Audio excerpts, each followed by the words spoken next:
Pendant des siècles, on nous a raconté qu'elles n'étaient que des légendes, des personnages tout droit sortis de l'imagination fertile des conteurs vikings, des femmes armées jusqu'aux dents, brandissant haches et boucliers aux côtés des hommes sur les champs de bataille les plus sanglants d'Europe. Trop beau pour être vrai, ont dit les historiens.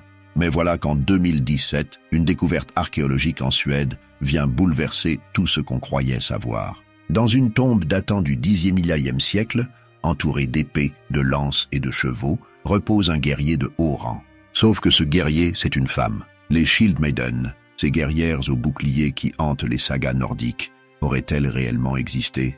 Cette question divise encore aujourd'hui les chercheurs. Mais une chose est certaine, la réponse est bien plus complexe et bien plus intéressante que tout ce qu'on aurait pu imaginer. Dans les brumes de l'histoire viking, entre le 8e et le 11e millénième siècle, les femmes nordiques occupaient une place étonnamment différente de leurs contemporaines européennes. Pendant que les femmes chrétiennes du continent étaient considérées comme la propriété de leur mari ou de leur père, les femmes vikings pouvaient posséder des terres, diriger des exploitations agricoles, demander le divorce et gérer des entreprises commerciales. Cette liberté relative, exceptionnelle pour l'époque, soulève une question troublante. Si les femmes vikings jouissaient de tels droits dans la vie civile, pourquoi n'auraient-elles pas pu prendre les armes quand c'était nécessaire? La réponse à cette question nous emmène dans un voyage entre les sagas légendaires, les découvertes archéologiques récentes et les débats acharnés qui agitent encore aujourd'hui la communauté scientifique. Accrochez-vous, parce que l'histoire des Shield Maiden est tout sauf simple. Avant de parler de guerrières, il faut comprendre qui étaient vraiment les femmes vikings. Dans le monde scandinave médiéval, la structure sociale était radicalement différente de ce qu'on trouvait ailleurs en Europe. Quand un homme partait en raid ou en expédition commerciale pendant des mois, voire des années, qui s'occupait de la ferme? Qui gérait les esclaves? Qui prenait les décisions importantes concernant les récoltes, les animaux, les alliances avec les voisins? La réponse est simple, les femmes. Elles ne se contentèrent pas de filer la laine et de préparer les repas. Elles dirigeaient des domaines entiers, supervisaient des équipes de travailleurs et prenaient des décisions qui pouvaient faire la différence entre la prospérité et la famine. Cette responsabilité leur conférait une autorité réelle, respectée par les hommes eux-mêmes. Les lois vikings reconnaissaient cette réalité. Une femme pouvait hériter de biens, ce qui était impensable dans la plupart des royaumes chrétiens de l'époque. Elle pouvait divorcer si son mari la maltraitait ou ne remplissait pas ses obligations, et elle conservait ses biens personnels, même après le mariage. Si son mari mourait, elle devenait la chef de famille jusqu'à ce que son fils atteigne la majorité. Ces droits n'étaient pas de la théorie inscrite dans des textes poussiéreux, c'était la réalité quotidienne de milliers de femmes scandinaves. Elles participaient aux assemblées locales où se réglaient les disputes, elles témoignaient devant les tribunaux et leurs paroles avaient du poids. On est bien loin de l'image de la femme médiévale passive et soumise qu'on trouve partout ailleurs en Europe à la même époque. Cette indépendance relative s'explique en partie par la structure même de la société viking. Les hommes étaient souvent absents, partis commercer en Russie, piller les monastères d'Angleterre ou explorer de nouvelles terres. Quelqu'un devait tenir la maison, et pas seulement tenir, mais vraiment diriger. Les femmes vikings apprenaient dès l'enfance à être autonomes, à prendre des décisions, à commander. Elles connaissaient le maniement des armes, ne serait-ce que pour défendre leurs fermes contre les bandits ou les animaux sauvages. Cette formation pratique, ce sens des responsabilités, cette habitude de l'autorité, tout ça créait un terreau favorable pour que certaines femmes aillent plus loin et prennent carrément les armes au combat. Mais attention, ne tombons pas dans l'excès inverse. La société viking restait patriarcale. Les rois, les jarls, les chefs de guerre étaient des hommes. Les grandes décisions politiques et militaires étaient prises par des hommes. Les femmes avaient certes plus de droits que leurs sœurs européennes, mais elles n'étaient pas les égales des hommes. Elles évoluaient dans un cadre défini, avec des rôles spécifiques. La question qui nous intéresse, c'est de savoir si certaines femmes ont pu ou su briser ce cadre, franchir cette ligne invisible pour devenir des guerrières à part entière. Et là, les choses deviennent vraiment intéressantes. Les sagas islandaises regorgent d'histoires de femmes guerrières. Ces textes, rédigés au XIIe et XIIIe millénième siècle, racontent des événements censés s'être déroulés plusieurs siècles plus tôt, à l'âge d'or des Vikings. Dans ces récits épiques, les Shield Maiden apparaissent régulièrement, décrites comme des combattantes redoutables qui n'ont rien à envier aux hommes. Mais voilà le problème. Ces textes ont été écrits longtemps après les faits, dans une période où la Scandinavie s'était christianisée et où les traditions orales s'étaient mélangées à la pure invention littéraire. Alors, mythe ou réalité? Pour répondre à cette question, il faut examiner les textes de près. Prenez Saxo Grammaticus, ce moine et chroniqueur danois du XIIe siècle. Dans sa Gesta Danorum, il mentionne pas moins de 300 femmes guerrières ayant combattu lors de la bataille de Bravelir vers l'an 750. 300! Il décrit aussi Lagertha, cette guerrière norvégienne qui aurait combattu aux côtés de Ragnar Lodbrok. Selon Saxo, Lagertha possédait le courage d'un homme malgré son apparence féminine. Elle aurait même conduit une attaque décisive sur le flanc ennemi, retournant une bataille perdue d'avance et offrant la victoire à Ragnar. Plus tard, après avoir divorcé de Ragnar et s'être remariée, elle aurait tué son second mari pour régner seule sur la Norvège. Une histoire incroyable, mais est-elle crédible? Les historiens modernes sont extrêmement prudents avec Saxo. Premièrement, il écrivait 4 siècles après les événements qu'il décrit. Deuxièmement, il était un moine chrétien vivant dans une société profondément patriarcale où l'idée de femme guerrière était choquante. Quand il parle des Shield-Maiden, Saxo les présente souvent comme des exemples du désordre païen que le christianisme a heureusement corrigé. Pour lui, ces femmes qui refusaient leur rôle traditionnel représentaient le chaos de l'ancien monde. Sa description n'est donc pas neutre, elle est colorée par ses préjugés et son agenda politique et religieux. Peut-on vraiment se fier à un auteur qui présente ses sources avec autant de biais? D'autres sagas mentionnent des femmes guerrières. La Volsunga saga raconte l'histoire de Brynhildr, cette guerrière féroce dont les actions déclenchent une série de tragédies. La saga de Hervor et du roi Eidrekr présente Hervor, une femme qui réveille son père mort pour obtenir l'épée magique Tyrfing et devient une combattante redoutable. Ces récits sont captivants, mais ils mélangent clairement éléments historiques et mythologiques. Des épées magiques, des fantômes, des prédictions divines, tout ça côtoie des batailles et des stratégies militaires apparemment réalistes. Comment démêler le vrai du faux dans ces textes? C'est comme essayer de reconstruire l'histoire d'Alexandre le Grand uniquement à partir de films hollywoodiens. Vous voyez le problème.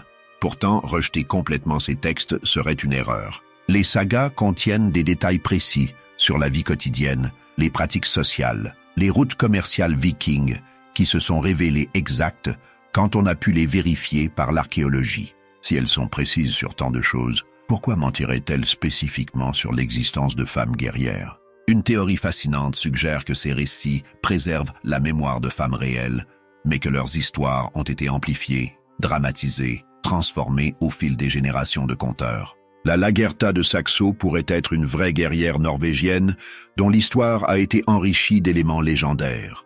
Certains chercheurs pensent même qu'elle pourrait être basée sur la déesse Thorgerd, ce qui expliquerait pourquoi sa description ressemble tant à celle d'une divinité. Un autre problème complique l'analyse.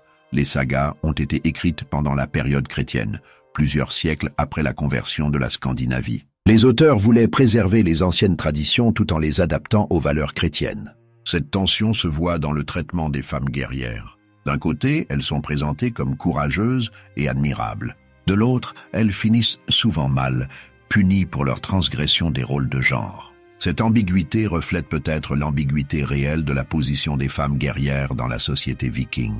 Tolérées dans certaines circonstances exceptionnelles, mais jamais vraiment acceptées comme la norme. 1878, Suède. L'archéologue Hjalmar Stolpe fouille le site de Birka, une ancienne ville viking sur l'île de Björkö, à 30 km de Stockholm. Il découvre une tombe remarquable, la BJ 581, située sur une terrasse surélevée dominant ce qui était autrefois une garnison militaire. L'emplacement seul indique l'importance du défunt. À l'intérieur, un véritable arsenal, une épée, une hache, une lance, des flèches perce-armure conçues pour transpercer les côtes de mailles, 2 boucliers, une paire d'étriers, un mors de cheval et les restes de 2 chevaux. Mais ce n'est pas tout. Sur les genoux du squelette repose un jeu de Nefatafl, une sorte d'échec viking utilisé pour enseigner la stratégie militaire. Ce n'est pas la tombe d'un simple guerrier, c'est celle d'un commandant, d'un stratège de haut rang.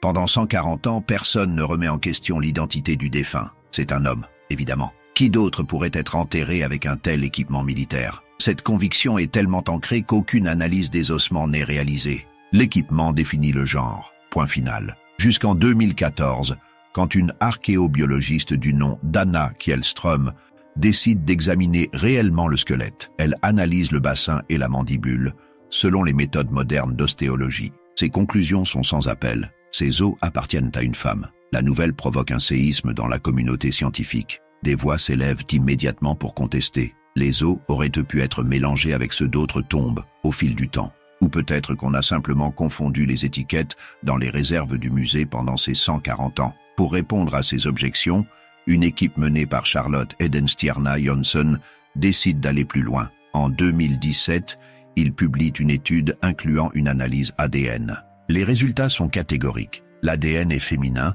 avec 2 chromosomes 10e et aucun chromosome Y. De plus, l'ADN provient d'un seul individu, éliminant l'hypothèse d'ossements mélangés. L'analyse des isotopes de strontium dans les os révèle que cette femme avait un mode de vie mobile, voyageant beaucoup, exactement comme on s'y attendrait pour un membre de l'élite guerrière viking. Elle avait dépassé la trentaine au moment de sa mort, ce qui était déjà un âge respectable pour l'époque. Tout dans cette tombe hurle guerrier de haut rang, et cette personne était définitivement une femme. Mais la controverse ne s'arrête pas là. Judith Jesch, professeure d'études vikings à l'université de Nottingham, publie une réfutation cinglante. Pour elle, la présence d'armes dans une tombe ne prouve pas automatiquement que le défunt était un guerrier. Ces armes pourraient être des héritages familiaux, des symboles de statut sans rapport avec un véritable rôle militaire. Le jeu de stratégie peut être un signe d'intelligence ou de rang social, pas forcément de commandement militaire. Et puis pourquoi aucune source écrite contemporaine ne mentionne-t-elle cette femme guerrière si elle était si importante? Les Vikings adoraient raconter leurs exploits, pourquoi auraient-ils gardé le silence sur une femme commandant des troupes? L'équipe de Edenstierna Jonsson répond point par point. D'abord, si on applique les mêmes critères de scepticisme aux tombes masculines, presque aucun guerrier viking ne pourrait être identifié avec certitude. Personne ne remet en question qu'un homme enterré avec des armes était un guerrier, mais dès qu'il s'agit d'une femme, soudainement, les armes deviennent symboliques. C'est un double standard évident. Ensuite, le placement du jeu de Hnefatafl directement sur les genoux, dans une position qui suggère qu'on s'en servait activement, indique clairement un rôle de commandement tactique. Enfin, l'absence de mention écrite s'explique facilement. La plupart des guerriers vikings ne sont pas nommés dans les textes. On connaît quelques chefs célèbres, mais l'immense majorité des combattants sont anonymes. Pourquoi cette femme devrait-elle être différente? La découverte de Birka a ouvert une boîte de Pandore. Les archéologues ont commencé à réexaminer d'autres tombes présumées masculines.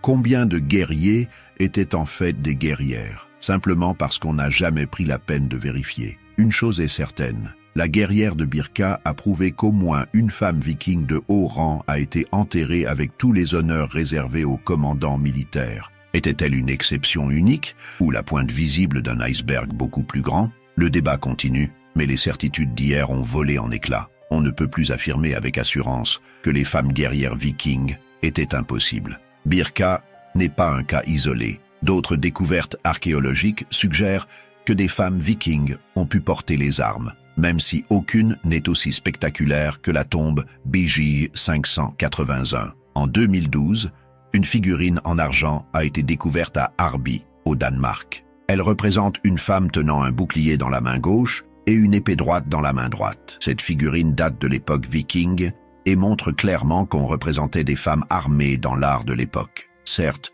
une représentation artistique ne prouve pas l'existence réelle de guerrières, mais elle prouve au moins que l'idée de femme combattante faisait partie de l'imaginaire collectif viking.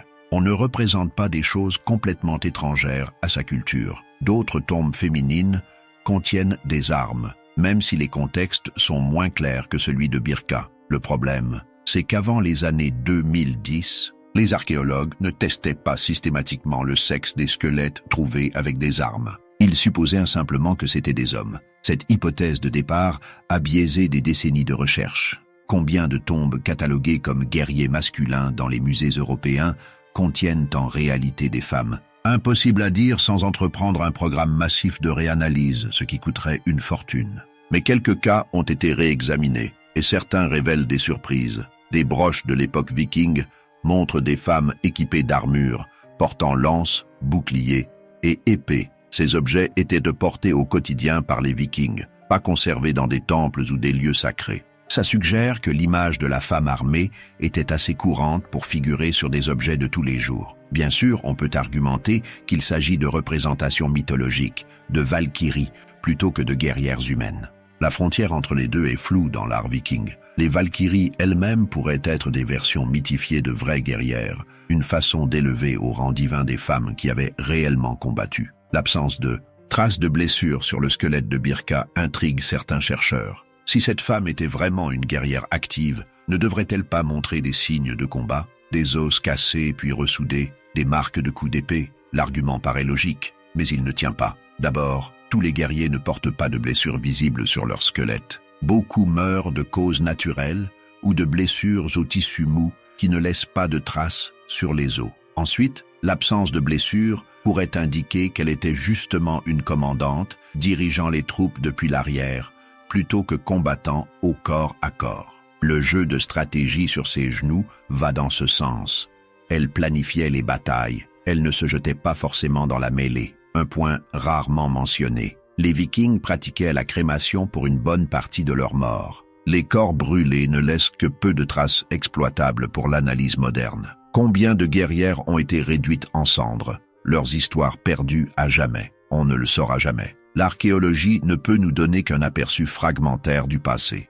Pour chaque tombe bien préservée comme Birka, des centaines d'autres histoires ont disparu sans laisser de traces. Ça ne veut pas dire que les Shield Maiden étaient courantes, mais ça signifie qu'on ne peut pas utiliser l'absence de preuves comme preuve d'absence. De toutes les Shield Maiden mentionnées dans les textes anciens, Lagertha reste la plus célèbre, surtout depuis que la série Vikings a popularisé son histoire. Mais qui était vraiment Lagertha? Notre seule source sur elle vient de Saxo Grammaticus et de sa Gesta Danorum. Selon Saxo, l'histoire de Lagertha commence avec une invasion de la Norvège par le roi suédois Frö, qui tue le roi norvégien Sinardus. Pour humilier la famille royale vaincue, Frö place les femmes du clan dans un bordel. Quand Ragnar Lodbrok apprend cette insulte à son grand-père, il lève une armée pour venger l'honneur familial. Plusieurs femmes norvégiennes, dont l'abus avait été ordonné, décident de s'habiller en hommes et de combattre aux côtés de Ragnar. Parmi ces combattantes, Lagertha se distingue. Saxo la décrit comme une Amazone douée qui, malgré le fait qu'elle était une jeune fille, avait le courage d'un homme et combattit parmi les plus braves avec ses cheveux libres flottant sur ses épaules. La chevelure en bataille trahissait son identité féminine, stupéfiant les guerriers qui constataient ses prouesses. Ragnar, impressionné par son courage et apprenant qu'elle est de noble naissance, tombe amoureux d'elle. Mais Lagertha ne se laisse pas séduire facilement. Elle installe un ours et un chien devant sa maison pour tester la valeur de son prétendant. Ragnar, fidèle à sa réputation, tue l'ours d'un coup de lance et étrangle le chien, gagnant ainsi la main de Lagertha. Leur mariage produit un fils, Fridleif, et 2 filles, dont les noms ne sont pas mentionnés. Ragnar passe 3 années en Norvège avant que des troubles dans son royaume danois ne le rappellent. Il retourne au Danemark et, selon Saxo, divorce de Lagertha pour épouser Thora, fille du roi de Suède. Les historiens ont longtemps discuté des motivations de ce divorce. Saxo suggère que Ragnar n'avait jamais pardonné à Lagertha d'avoir mis des bêtes féroces sur son chemin. D'autres pensent qu'il s'agissait d'un mariage politique stratégique pour s'allier avec la Suède. Quoi qu'il en soit, Lagertha retourne en Norvège et se remarie avec un jarl local. L'histoire ne s'arrête pas là. Quelques années plus tard, Ragnar fait face à une nouvelle guerre civile au Danemark. Désespéré, il envoie un message à Lagertha pour demander son aide. Et Lagertha, malgré le divorce, malgré son remariage, répond à l'appel. Elle arrive avec 120 navires selon Saxo, une flotte considérable. Pendant la bataille décisive, alors que les forces de Ragnar vacillent et que son fils Siward est blessé, Lagertha lance une contre-attaque brillante. Elle contourne l'ennemi par l'arrière, les prend par surprise et sème la panique dans leurs rangs. Cette manœuvre tactique offre la victoire à Ragnar. Saxo écrit « Elle fit une percée, vola autour du front arrière de l'ennemi, le prenant au dépourvu, et fit ainsi glisser la panique de ses amis vers le camp ennemi. » Après la victoire, Lagertha retourne en Norvège. Là, elle se querelle avec son second mari et le tue d'un coup de lance qu'elle avait caché dans sa robe. Saxo conclut qu'elle usurpa à la fois le nom et la souveraineté de son mari car cette dame très présomptueuse pensait qu'il était plus agréable de régner sans son mari que de partager le trône avec lui. Cette fin montre l'ambiguïté avec laquelle Saxo traite les femmes fortes. D'un côté, il admire clairement le courage et les compétences militaires de Lagertha. De l'autre, il la condamne pour son présomption et son refus de se soumettre à l'autorité masculine. Cette ambiguïté reflète probablement sa propre lutte entre admiration pour les récits traditionnels et adhésion aux valeurs chrétiennes de son époque. Alors, Lagertha a-t-elle vraiment existé? Les historiens modernes sont divisés. Judith Jesch note que les 9 premiers livres de la Gesta Danorum, qui incluent l'histoire de Lagertha, sont généralement considérés comme largement fictifs. Saxo s'appuyait sur des sagas nordiques et sur la légende des Amazones grecques pour créer ces récits. Certains chercheurs pensent que Lagertha pourrait être basée sur la déesse Thorgerd Holgabrud. La description de Lagertha venant en aide à Ragnar, les cheveux au vent, ressemble étonnamment à la description de Thorgerd et sa sœur Irpa, assistant le Jarl Hakon dans le Flateyjarbók. De plus, Lagertha vivait censément dans la vallée de Golar, en Norvège, non loin du centre du culte de Thorgerd. Tout ça suggère que Saxo aurait transformé une déesse en personnage historique. D'un autre côté, Saxo ne raconte pas que des fictions. Une bonne partie de sa chronique des rois danois plus récents est considérée comme historiquement fiable. Il avait accès à des sources anciennes et à des traditions orales que nous avons perdues. Il est possible que Lagertha soit basée sur une vraie femme norvégienne, peut-être plusieurs femmes dont les histoires ont fusionné, et que son récit ait été enrichi d'éléments légendaires et mythologiques au fil des siècles. On ne saura probablement jamais la vérité avec certitude. Mais ce qui est certain, c'est que l'histoire de Lagertha a capturé l'imaginaire de générations de Scandinaves, qu'elle ait été réelle ou non. Elle représente un idéal de courage féminin et d'indépendance qui résonnait dans la culture nordique, sinon on n'aurait pas pris la peine de la raconter et de la transmettre. Contrairement à Lagertha, Freydis Eiríksdóttir apparaît dans des sources considérées comme plus historiquement fiables, la saga d'Éric le Rouge et la saga des Groenlandais, toutes deux parties des sagas du Vinland. Ces textes racontent les expéditions vikings vers l'Amérique du Nord, un fait historique confirmé par l'archéologie, avec la découverte du site de Lance aux Meadows, à Terre-Neuve. Freydis était la fille d'Éric le Rouge, le célèbre explorateur qui a colonisé le Groenland, et la demi-sœur de Leif Erikson, qui a découvert le Vinland. Elle a vécu vers l'an 1000 de notre ère, et son histoire, bien que dramatique, se déroule dans un contexte géographique et temporel qu'on peut vérifier. Les deux sagas présentent des versions différentes de Freydis, ce qui rend son histoire d'autant plus intéressante. Dans la saga d'Éric le Rouge, elle apparaît comme une héroïne courageuse. L'expédition de Thorfinn Karlsefni au Vinland fait face à une attaque des Skrellings, le nom que les Vikings donnaient aux peuples autochtones d'Amérique du Nord. Les Skrellings utilisent des armes que les Vikings ne connaissent pas, probablement des catapultes ou des frondes, qui terrifient les Nordiques. Les guerriers vikings commencent à battre en retraite, paniqués. Freydis, qui est enceinte de 8 mois, refuse de fuir. Elle crie aux hommes « Pourquoi courez-vous si loin de ces créatures sans valeur, vous qui êtes des hommes robustes ?»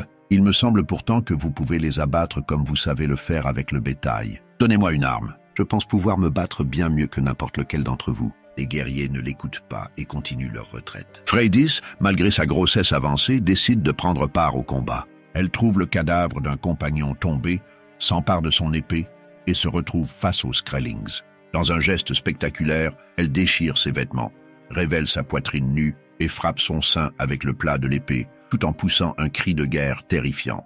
Les Skrellings, horrifiés par cette vision d'une femme enceinte au sein nu hurlant comme une possédée, prennent peur et s'enfuient. La bataille est gagnée grâce au courage et à l'audace de Freydis. À son retour au campement, son courage est salué par tous. Elle gagne la réputation d'une femme redoutable et devient aussi la première femme européenne à donner naissance en Amérique du Nord, son fils Snorri. Mais la saga des Groenlandais raconte une toute autre histoire. Dans cette version, Freydis décide de mener sa propre expédition au Vinland avec son mari Thorvard.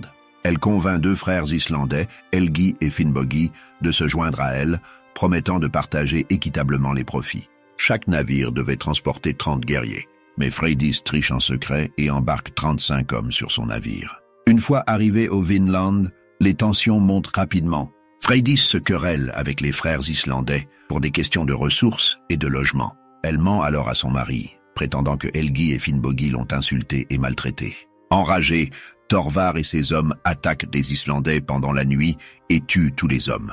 Mais ils refusent de tuer les femmes. Freydis, furieuse de leur hésitation, s'empare d'une hache et massacre personnellement les 5 femmes islandaises. De retour au Groenland, elle tente de cacher ce massacre en menaçant de mort quiconque parlerait. Son frère Leif finit par découvrir la vérité en torturant 3 de ses hommes. Bien qu'en colère, Leif ne peut se résoudre à punir sa propre sœur, mais il prédit que ses descendants porteront la malédiction de ses actes. Après cet épisode, Freydis disparaît des sagas, et on ne sait rien de son destin ultérieur. Ces 2 versions de Freydis sont fascinantes. L'une en fait une héroïne courageuse qui sauve son groupe par sa bravoure. L'autre la dépeint comme une femme impitoyable et manipulatrice, prête à tuer pour s'enrichir. Quelle version est vraie? Probablement un mélange des 2.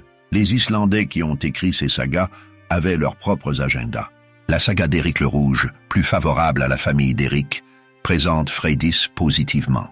La saga des Groenlandais, écrite par des auteurs peut-être liés aux familles islandaises, la noircit. Mais au-delà de ces divergences, un fait demeure. Toutes les sources s'accordent pour dire que Freydis était une femme de caractère, capable de violence, prête à prendre les armes quand nécessaire. Contrairement à Lagertha, Freydis apparaît dans un contexte historique vérifiable. On sait qu'Éric le Rouge a existé, que le Groenland a été colonisé, que des Vikings ont atteint l'Amérique du Nord vers l'an 1000. Les expéditions au Vinland ont eu lieu.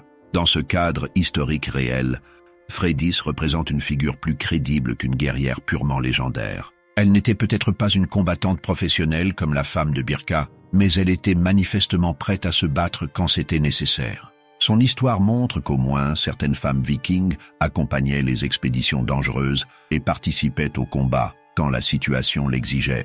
Ça ne fait pas d'elle une Shield Maiden au sens strict, mais ça prouve que la frontière entre femmes civiles et combattantes pouvait être floue dans certaines circonstances. Au-delà de Lagertha et Freydis, les sagas nordiques regorgent d'autres figures de femmes guerrières, chacune avec son histoire unique. Hervor, héroïne de la saga de Hervor et du roi Eidrekr, est l'une des plus fascinantes. Élevée comme une jeune fille, elle décide à l'adolescence de rejeter ce rôle et de vivre comme un homme.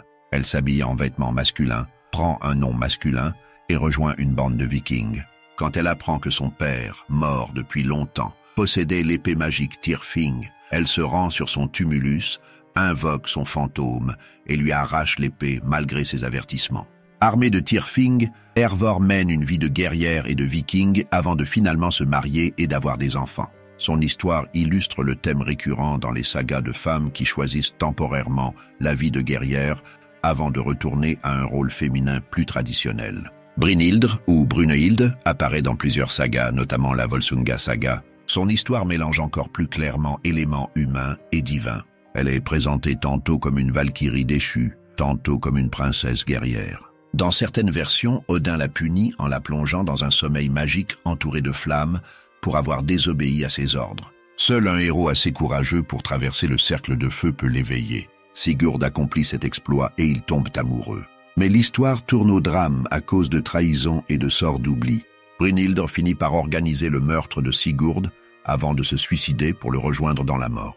Son histoire a inspiré Wagner pour sa tétralogie de l'anneau, avec Brunhilde comme personnage central. Thornbjörg apparaît dans la saga de Rolf Gotrekson. Cette princesse suédoise refuse tous ses prétendants et préfère la vie de guerrière. Elle mène sa propre bande de combattants et participe à des batailles. Son histoire se termine quand un héros la bat en combat singulier et la force à l'épouser, un trope malheureux mais fréquent dans les sagas. Le message sous-jacent semble être que même les femmes les plus guerrières doivent finalement accepter leur rôle féminin traditionnel. C'est une façon pour les auteurs médiévaux de montrer que les Shield Maiden, bien qu'admirables, représentaient une anomalie qu'il fallait corriger. Veborg est mentionné dans la Gesta Danorum de Saxo comme l'une des commandantes des 300 guerrières présentes à la bataille de Bravelir. Saxo la décrit comme particulièrement féroce au combat. Malheureusement, il ne donne pas plus de détails sur son histoire personnelle. Elle reste une figure énigmatique parmi les nombreuses femmes guerrières que Saxo mentionne presque en passant. Cette abondance de noms suggère soit que les femmes guerrières étaient assez courantes pour ne pas mériter de description détaillée, soit que Saxo inventait librement des noms pour dramatiser ses récits. Difficile de trancher. Toutes ces histoires partagent certains thèmes communs. Les femmes guerrières sont présentées comme exceptionnelles, se situant en dehors des normes sociales. Elles doivent souvent prouver leur valeur d'une manière que les guerriers masculins n'ont pas besoin de faire. Beaucoup finissent par retourner à un rôle féminin traditionnel, suggérant que leur période guerrière était une phase temporaire plutôt qu'un mode de vie permanent. Presque toutes sont de noble naissance, ce qui est logique. Seules les femmes de l'aristocratie avaient les ressources et la position sociale pour défier les conventions de genre. Une paysanne n'avait ni le temps ni les moyens de devenir guerrière. Ces récits reflètent probablement une tension réelle dans la société viking. D'un côté, les femmes scandinaves jouissaient de droits et d'une autonomie inhabituelle pour l'époque. De l'autre, la guerre restait largement un domaine masculin. Les Shield Maiden des sagas représentent peut-être une sorte de fantasme culturel, un « et si » plutôt qu'une réalité quotidienne. Mais comme tous les fantasmes, ils révèlent quelque chose sur la culture qui les produit. Le fait que les Vikings racontaient et appréciaient des histoires de femmes guerrières, même en les considérant comme exceptionnelles, montre que l'idée n'était pas complètement étrangère à leur vision du monde. C'était dans le domaine du possible, même si c'était rare. Un argument souvent avancé contre l'existence historique des Shield Maidens et le silence des sources étrangères. Les Vikings ont attaqué, pillé et terrorisé une bonne partie de l'Europe pendant 3 siècles. Des moines chrétiens ont obsessivement documenté ces raids, décrivant en détail les horreurs perpétrées par ces païens nordiques. Alors pourquoi aucun de ces chroniqueurs ne mentionne-t-il des femmes guerrières parmi les Raiders? Si les Vikings amenaient vraiment des combattantes, ça aurait été suffisamment choquant pour l'Europe chrétienne pour mériter une mention, non? L'absence de telle mention suggère-t-elle que les femmes guerrières étaient purement légendaires? Cette objection paraît forte, mais elle se heurte à plusieurs problèmes. D'abord, les chroniqueurs médiévaux n'étaient pas des reporters objectifs. Ils écrivaient ce qui servait leur message moral et religieux. Les Vikings étaient présentés comme des barbares envoyés par Dieu pour punir les péchés des chrétiens. Mentionner que ces barbares incluaient des femmes guerrières aurait pu compliquer le message. Dans la vision chrétienne médiévale, les femmes étaient faibles et inférieures par nature. Admettre que des femmes païennes pouvaient vaincre des guerriers chrétiens aurait été extrêmement embarrassant. Il est possible que certains chroniqueurs aient simplement ignoré ou minimisé la présence de femmes parmi les raiders pour éviter cette humiliation.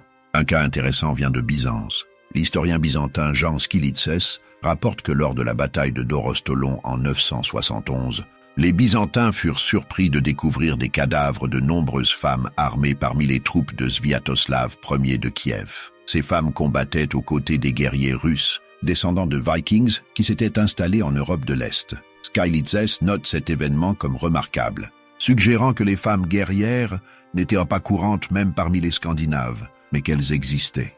C'est l'une des rares mentions explicites de femmes combattantes nordiques dans des sources non scandinaves. Adam de Brême, chroniqueur allemand du XIe siècle, mentionne dans sa Gesta Hammaburgensis qu'il existe près du lac Mälar, en Suède, une communauté de femmes qui ressemblent à des guerrières. Il ne donne pas beaucoup de détails et semble plutôt rapporter des rumeurs que des faits observés directement. Mais encore une fois, le simple fait qu'un auteur étranger mentionne cette possibilité suggère que l'idée de femmes guerrières scandinaves circulait au-delà de la Scandinavie, même si c'était considéré comme étrange et inhabituel. Le silence des autres sources pourrait aussi s'expliquer plus simplement. Dans le chaos d'un raid viking, comment distinguer les combattants par genre? Les Vikings portèrent des casques et des armures. Ils se battaient en formation serrée. Un chroniqueur observant de loin ou recueillant des témoignages de victimes traumatisées ne pouvait pas forcément dire si certains raiders étaient des femmes. Et même s'il le découvrait, cette information ne lui semblait peut-être pas digne d'être rapportée parmi tous les autres détails horribles du raid. Les chroniques médiévales sont sélectives, elles ne racontent pas tout. Enfin, il faut se rappeler que la grande majorité des Vikings n'étaient pas des raiders. C'étaient des fermiers, des commerçants, des artisans. Les raids spectaculaires qui terrorisaient l'Europe ne représentaient qu'une petite fraction de l'activité viking. Même si des femmes participaient occasionnellement à des combats en Scandinavie pour défendre leurs terres ou dans des conflits locaux, elles n'auraient jamais été vues par des observateurs étrangers. Les Shield Maiden pouvaient très bien exister en Scandinavie sans que l'Europe chrétienne en ait connaissance. L'absence de preuves dans les sources étrangères n'est donc pas aussi concluante qu'elle pourrait paraître au premier abord. La question de l'existence réelle des femmes guerrières vikings divise profondément le monde scientifique. D'un côté, des archéologues comme Charlotte Edenstierna Johnson et Neil Price défendent l'idée que les preuves matérielles, combinées au récit des sagas, démontrent que certaines femmes vikings ont bel et bien combattu. Pour eux, refuser cette possibilité revient simplement à projeter nos préjugés modernes sur le passé. Leur question est légitime. Pourquoi les femmes d'une société qui leur accordait déjà une liberté exceptionnelle n'auraient-elles pas pu porter les armes? Neil Price, spécialiste reconnu de l'ère viking à l'université d'Uppsala, va plus loin. Il estime que la tombe de Birka n'est qu'un début et que des décennies de biais sexistes ont empêché d'identifier d'autres guerrières dans les collections archéologiques. Il appelle à réexaminer systématiquement les tombes avec les technologies ADN modernes. Price suggère également que notre conception rigide du genre ne s'applique pas forcément à la société viking, où certains individus pouvaient transcender ces catégories. Face à eux, des historiens comme Judith Jesch de l'université de Nottingham restent sceptiques. Pour elle, l'engouement actuel pour les guerrières vikings relève davantage des désirs contemporains que de la réalité historique. Les sagas mélangent constamment faits et légendes, ce qui les rend peu fiables sans confirmation externe. Même la tombe de Birka ne prouve pas forcément un rôle militaire actif. Les armes pouvaient avoir une valeur purement symbolique, représentant le statut familial plutôt qu'une fonction guerrière réelle. Cette opposition reflète des approches disciplinaires différentes. Les archéologues, confrontés aux preuves matérielles, sont plus enclins à accepter l'existence de femmes guerrières. Les historiens littéraires, conscients des limites des textes écrits des siècles après les faits, font preuve de plus de prudence. Les deux perspectives ont leur légitimité et la vérité se trouve probablement entre ces deux extrêmes. Un problème clé réside dans la définition même du terme « Shield Maiden ». S'agit-il de guerrières professionnelles vivant exclusivement du combat? Dans ce cas, elles étaient probablement rarissimes, voire inexistantes. Mais si on parle de femmes capables de prendre les armes dans certaines circonstances, alors les preuves suggèrent que c'était une réalité. La femme de Birka était peut-être une stratège ou une commandante, plutôt qu'une combattante de première ligne. Eidis Eiríksdóttir n'était sans doute pas une guerrière professionnelle, mais elle était manifestement prête à se battre quand nécessaire. Le contexte historique compte énormément. Quand les hommes partaient pendant des années en expédition, qui défendait les fermes et villages scandinaves? Les femmes devaient savoir combattre pour protéger leur famille. Ce rôle défensif diffère des raids offensifs, mais reste une forme d'activité guerrière. Dans les conflits dynastiques et guerres civiles, des femmes nobles pouvaient mobiliser des troupes et diriger des campagnes pour défendre leurs intérêts. Un consensus émerge progressivement. Les femmes guerrières vikings, si elles ont existé, étaient exceptionnelles et rares. Elles provenaient quasi certainement de l'aristocratie, seule classe disposant des ressources pour l'équipement et l'entraînement. Le rôle de commandante était probablement plus accessible que celui de combattante de première ligne. Le phénomène était complexe, avec tout un spectre de possibilités entre guerrières et non-guerrières. Ce débat dépasse largement la simple recherche historique. Il touche au rôle de genre, à la représentation des femmes dans l'histoire et à notre façon de reconstruire le passé. Chaque camp accuse l'autre de biais idéologiques. Les partisans des Shield Maiden seraient influencés par le féminisme moderne, les sceptiques par un sexisme internalisé. La réalité, c'est que tout le monde apporte ses préjugés.